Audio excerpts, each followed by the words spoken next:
Hello, Wangshan lovers. Welcome back to my YouTube channel, Addiction with Wangshan. ऐसे our promise के last part में हमने देखा था कि विजान का टेस्ट होने वाला है, उसका फाइनल एग्जाम्स करीब है और लांग में वो भी वापस स्टेट जाने की तैयारी कर रहा था। तो आगे लांग वेंगी वो अपनी तैयारी कर रहा था। रात का वक्त हो गया था और वो अपने बालकोनी में खड़ा था, एक कॉफ़ी का मग लिए, और इसकी नज़र सामने वाली बालकोनी पे थी। लांग वेंगी वो को यहाँ चाइना आए हुए एक हफ्ता से ज़्यादा हो गया और वो हर रात इस बालकोनी के सामने ज़रूर खड़ा होता था।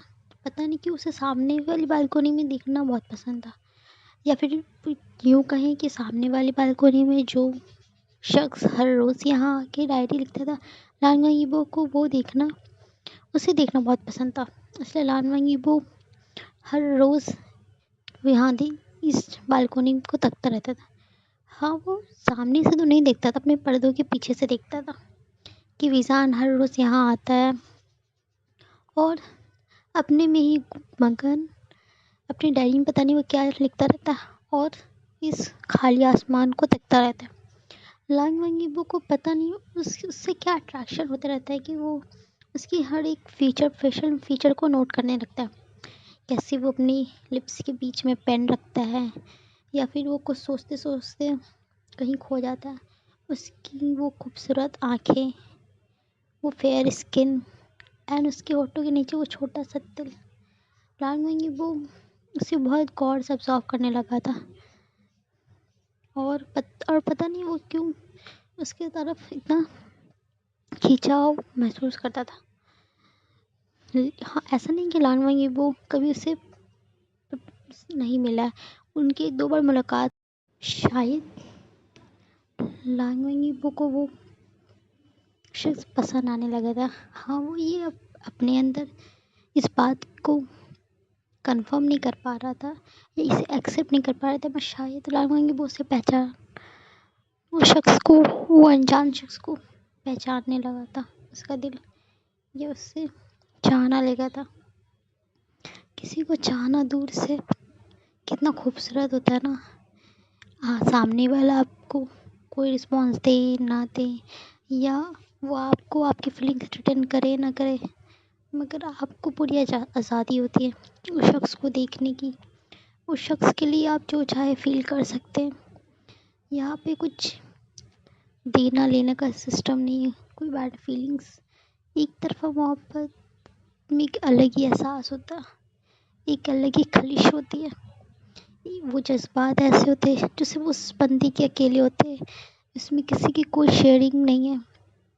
वो पल पल में उसे देखना, उसके लिए खो जाना, वो मोहब्बत का एहसास, शायद लान वांगीबो को वही सब फीलिंग महसूस हो रही थी। विजान को चुपके से देखना, कितना प्यारा नाम है ना, शॉ विजान। हाँ, लान वांगीबो ने एक बार से नाम पूछा था। विजान ने उसे अपना नाम बताया और आगे बढ़ गया। शायद वो ज़्यादा टॉकेटिव पर्सन नहीं है, ईबो को तो खुद ही ज़्यादा बात करना पसंद नहीं है, बट ये नाम कितना प्यारा है। बोलने पे भी लगता है कि मुंह में कोई शहद घुल गया हो। इस नाम में एक अलग ही खिंचाव है, ये शख्स में एक अलग ही खिंचाव है जो लांग वांगीबो को महसूस होना था। पता नहीं उसके अंदर की क्या क्या फीलिंग्स उभर रही थी। क्या किसी को इतना जल्दी कोई अच्छा लग सकता है, या कोई इंसान आपको इतना कम वक्त में कैसे आपको पसंद आ सकता है, या आपको उस शख्स के अलावा कोई और महसूस ही ना हो, कोई और नजर ही ना हो। लांग वांगीबो को शायद यही सब महसूस हो रहा था, उस शख्स को देखना चुपके से, उसके बारे में सुनना, उसकी एक एक एक्सप्रेशन को अपने दिमाग में रिमाइंड करना।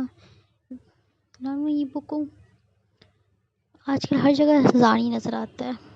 कभी जान का अकेले बैठा रहना, कभी हवाओं से उसके बाल माथे पे बिखर जाना, कभी उसकी उंगलियां उस पेन में घुमाना, या उसके होठों का वो पॉट बनना, या उसकी लिप के नीचे वो प्यारा सा दिल, उसकी आंखों की वो आईलैशेस। लांग वांगीबो कुछ ज़्यादा ही इंसान के बारे में सोच रहा है, और वो अपने आप से कहता है नहीं नहीं, मैं ऐसा क्यों सोच रहा, ये कैसे हो सकता है, मैं उस शख्स के बारे में ऐसे कैसे फीलिंग कर सकता हूँ। इतनी जल्दी कोई प्यार नहीं होता ड्रामा के भी, ये अट्रैक्शन ऐसे दूर निकाल दो। चाइना में तुम्हारा कुछ लेना देना नहीं, तुम यहाँ से वापस जा रहे हो, तुम्हारी लाइफ यहाँ है नहीं, स्टेट में लाइन में वो खुद को समझाने की कोशिश करने रहता है कि ऐसा कुछ चीज़ है, इतनी जल्दी किसी से प्यार नहीं हो सकती, ये नॉर्मल सा अट्रैक्शन, शायद दाम ज़्यादा खूबसूरत है, या फिर जानवर नहीं, वो पता नहीं वो अपने आप को क्या एक्सक्यूज़ दे रहा था। वो अपने आप को ऐसे एक्सक्यूज़ दे रहा था जिसमें शायद उसे खुद भी यकीन नहीं हो रहा था, बट वो अपने दिल को काम करने की कोशिश कर रही है। उफ यार, डोंट बीट, तुम्हें इतने धड़कने किसने बोला, पढ़ाई पे फोकस करो, फाइनल एग्जाम्स आने वाले, और मुझे वापस स्टेट जाना है, डैड की भी तबीयत पूरी ठीक हो गई है, अब मुझे अपने आप पे फोकस करना है, अपने करियर पे फोकस करना है, ये सब चीज़ के लिए मेरे पास बिल्कुल टाइम नहीं, ये सब बकवास है। ऐसे करके लाइन वो अपनी जाने की तैयारी में लग जाता है। दूसरी तरफ हमारा शाहवीज़ान, उसकी ज़िंदगी अलग ही भंवर में घूम रही थी। वो अपनी लाइफ को बैलेंस नहीं कर पा रहा था, उसके सपने उसके दिमाग में हावी हो रहे थे। शायद वीज़ान कुछ ज़्यादा ही अपने आप पे प्रेशर डाल रहा है, उसे इतने प्रेशर डालने नहीं चाहिए, या फिर ये उस पढ़ाई को झेल नहीं पा रहा है। वीज़ान बहुत परेशान था कि उसके लगातार 2 टेस्ट में कम मार्क्स आ रहे हैं। अब वो जितनी मेहनत कर रहा है, वो उसे लग रहा है कि वो अपने आप को ठीक से टाइम नहीं दे पा रहा, उसे और मेहनत करनी चाहिए। इसकी वजह से उसे बहुत टेंशन, एंजाइटी वगैरह फीलिंग होने लगी थी। विज़ान कहता है मुझे शायद थोड़ा सा ब्रेक लेना चाहिए। ऐसे करके विज़ान अपना फ़ोन लेता है, अपने स्लीपर्स पहनता है और घर से बाहर निकल जाता है। रात के 12 बजे वो घर से बाहर निकला है, वो भी चुपके से। वो बोलता है शायद मुझे अपनी ज़हन को शांत करने की ज़रूरत है, मैं सिर्फ बैठे बैठे पागल हो जाऊँगा। और वो निकल जाता है। मौसम बहुत ठंड थी और विज़ान ने सिर्फ ढीला ढाला सा एक स्वेटर पहना हुआ था, स्लीपर्स थे उसके पैर में। वो अपना जैकेट भी नहीं लेके आया था, क्योंकि वो इस ठंडी हवा को महसूस करना चाहता था। अपने ख्यालों में गुम विज़ान पता नहीं किस रास्ते में चल रहा था, और चलते चलते अंधेरा, चारों तरफ से अंधेरा था। लैंप्स तो चल रहे थे, बट उनमें उतनी रोशनी नहीं थी। मगर शायद चाँद पूरी खूबसूरती में आज निकला था, पूरा गोल चाँद था। विज़ान उस चाँद को घूरता तकता रहता और चलता रहता है। वो बोलता है कि मुझे बस कुछ देर का ब्रेक लेना, उसके बाद मैं वापस जाके पढ़ने लगूँगा। वो अपने आप ही बातों में गुम चल रहा था। विज़ान को महसूस नहीं होता है कि उसके पीछे शायद कोई चल रहा है। और विज़ान जब थोड़ा आगे निकल जाता है, तब उसे किसी के कदमों की आहट सुनाई देती है। जब विज़ान पीछे मुड़ता है तो उसे अपने सामने कोई नज़र आता है। वो बंदा जो भी था, उसके सर पे उसकी हुडी का कैप लगा हुआ था, हाथ उसके पैंट के पॉकेट्स में थे, और वो ऊपर से नीचे तक पूरा ब्लैक ड्रेस पहना हुआ था।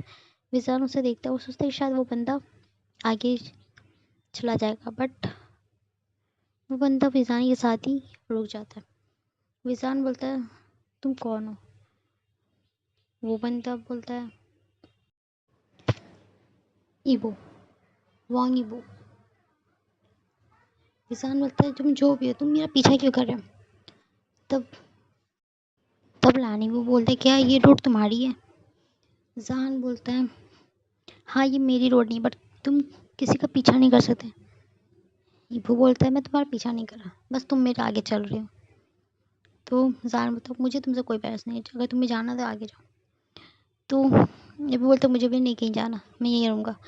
तो विज़ान बोलता है मेरा मूड पहले से ही ख़राब है, मेरे और तुम मुझे ख़राब मत करो, अगर तुम्हें नहीं जाना है तो मेरा पीछा मत करो। और वो आगे बढ़ते रहता है, मगर वो शख्स उसका पीछा करते ही रहता है।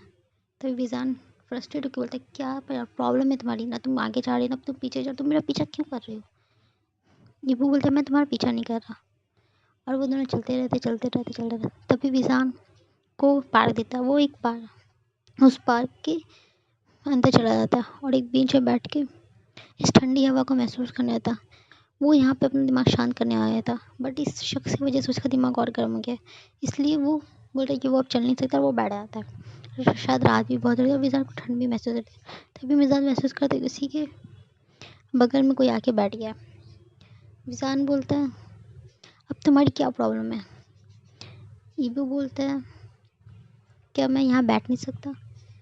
मिज़ान बोलता है कि वो इससे और कुछ नहीं बोलेगा और चुपचाप से वो बैठ जाता है। ना उसे रिप्लाई देगा, अगर वो उसे रिप्लाई देना बंद कर देगा तो ये शायद खुद ही चल जाएगा।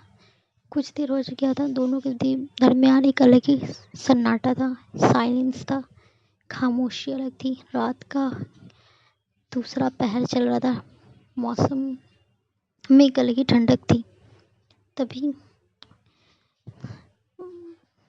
मिज़ान को एक आवाज़ सुनाई देती है, तुम इतनी रात को इस वक्त यहाँ क्या कर रहे हो?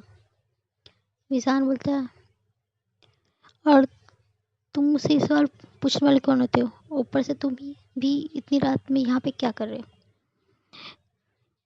ईबू उसके सवालों का कोई जवाब नहीं देता। तभी मिज़ान पूछता कि तुम यहाँ पे क्या कर रहे हो? ईबू बोलता है, मैं बस ठंडी हवा खाने आया हूँ। तभी मिज़ान बोलता है, सेम, मैं भी यहाँ पे सिर्फ ठंडी हवा खाने आया हूँ। तुम्हें नहीं लगता तुम्हें इस वक्त यहाँ पे नहीं होना चाहिए? तभी जान बोलता है, और तुम्हें क्यों नहीं लगता कि मुझे इस वक्त यहाँ नहीं होना चाहिए? तभी वो बोलता है, तुम जैसी नेचुरल ब्यूटी को इतनी रात को बाहर नहीं निकलना चाहिए अपने घर से। मिजान का ईबो की बात सुन के दिमाग घूम गया था। आखिर लोग हर वक्त उसकी लुक्स के बारे में क्यों कमेंट करते हैं, और उससे बहुत गुस्सा आता है। तभी वो चिल्ला के बोल देता है, मेरी मर्जी, मैं किस वक्त कहाँ पे रहूँ, कहाँ बैठूँ, निकलूँ ना निकलूँ, तो मुझसे कोई मतलब नहीं होना चाहिए। तुम अपने लिमिट्स में रहो। मिजान बहुत गुस्से में ईबो को बातें सुनाते चला जाता है कि तुमको लाइसेंस किसने दिया किसी के बारे में कमेंट करने की, कौन किस वक्त बाहर निकले ना निकले? तो क्या तुम्हारी मर्जी से अब मैं सांस लूँ? मेरी मर्जी, मैं बाहर किस वक्त निकलूँ ना निकलूँ, मैं किस पहर बाहर निकलूँ, रात हो रहे सुबह रहे, तुम लोग को कोई काम धंधा नहीं है? बस किसी को भी आते हो अपना ज्ञान दे के चले जाते हो। मेरी मर्जी, मैं किसी भी वक्त बाहर निकलूँ। ये किसान और भी कुछ बोलने वाला रहता है कि वो चुप हो जाता है। तभी वो बोलता है, मैं तुम्हें ये नहीं कह रहा कि तुम्हें बाहर नहीं निकलना चाहिए, बट एटलीस्ट अगर बाहर निकलो तो अच्छे से निकलो, पूरी सेफ्टी के साथ। किस तरह के कपड़े पहन के तुम बाहर निकलो?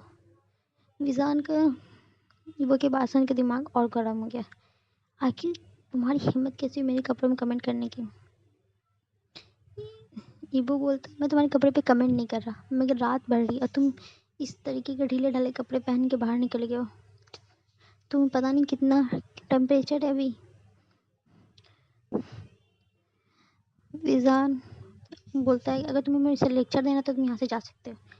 एक काम करो, तुम बैठो, मैं यहाँ से जा रहा हूँ। और विजान वहाँ से निकल के और आगे उस पार्क में बीच में बैठ जाता है। विजान को समझ नहीं आता आखिर लोग उससे इस तरह के कमेंट क्यों करते हैं। कोई उसके लुक पे कमेंट करता है, कोई उसके कपड़े पे कमेंट करता है।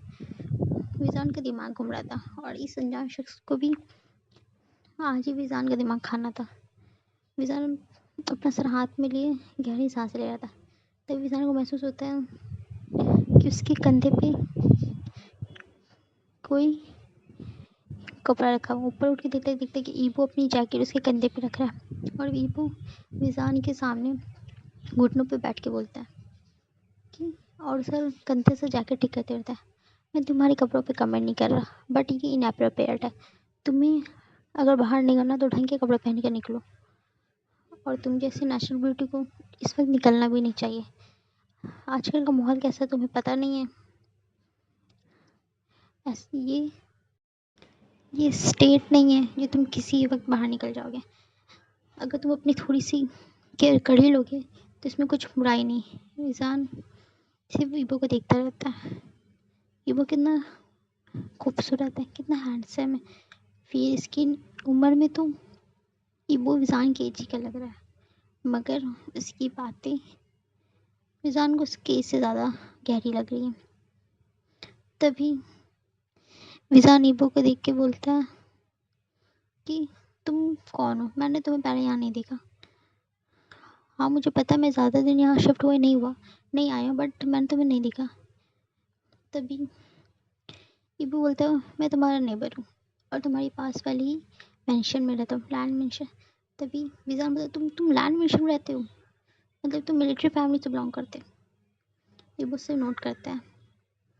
तभी विजान जो था पता चला ये मुझे ज्ञान क्यों दे रहा है, क्योंकि ये मिलिट्री फैमिली से बिलोंग करता है। उफ, विजान अपने आप ही बड़बड़ाता है। ईबू उसकी बात सुन तो लेता है बट कोई जवाब नहीं देता। वो सिर्फ इतना बोला मैं मिलिट्री फैमिली से बिलोंग करता हूँ, मैं कोई एक मिलिट्री नहीं, मैं एक नॉर्मल सिविलियन हूँ और मुझे मिलिट्री ज्वाइन करने का कोई शौक भी नहीं। तभी विजान बोलता है आखिर इसमें बुराई क्या है, अपनी नेशन को सर्व करना ये तो बहुत अच्छी बात है। ऊपर से मैंने सुना है कि लैंड जनरेशन से ही इस नेशन को सर्व कर रहे हैं।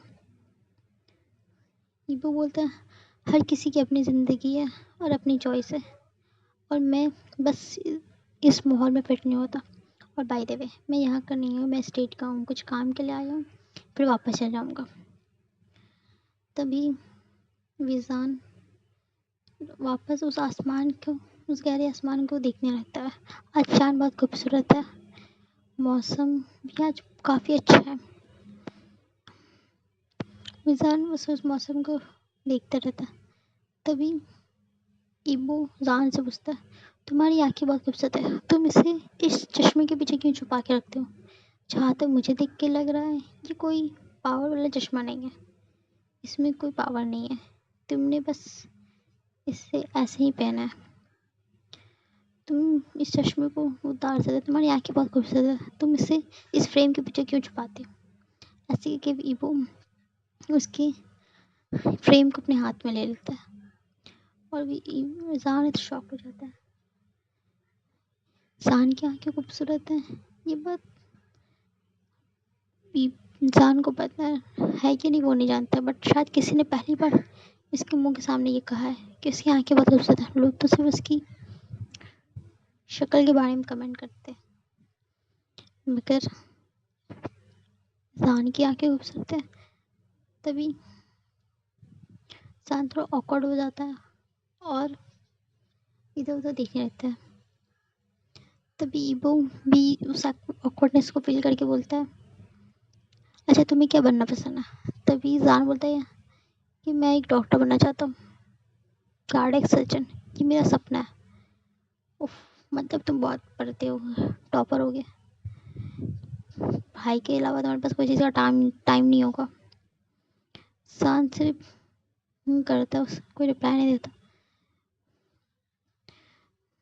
और पता नहीं फिर रात का कितना वक्त गुजर देता, शान एक दूसरे से बात करते रहते हैं और ये रात गहरी होती रहती हवाओं में एक अलग सुकून तैरता रहता है और ये रात ढल जाती है।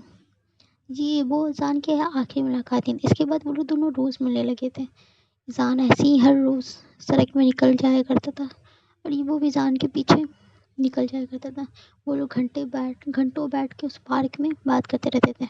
ऐसे करते करते ईबो जान के इंटरेक्शन को एक हफ्ता हो गया था और ईबो के जाने का वक्त भी हो गया था।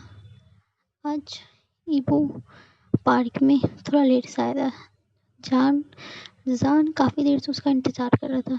शायद जान को अपनी इस हेक्टिक लाइफ से ईबो के साथ कुछ सुकून का मोमेंट मिल जाता था, इसलिए जान भी हर रोज़ यहाँ आ जाया करता था। पर आज पता नहीं क्यों ईबो लेट है। वो तो हर वक्त हमेशा जान से पहले ही यहाँ मौजूद होता था।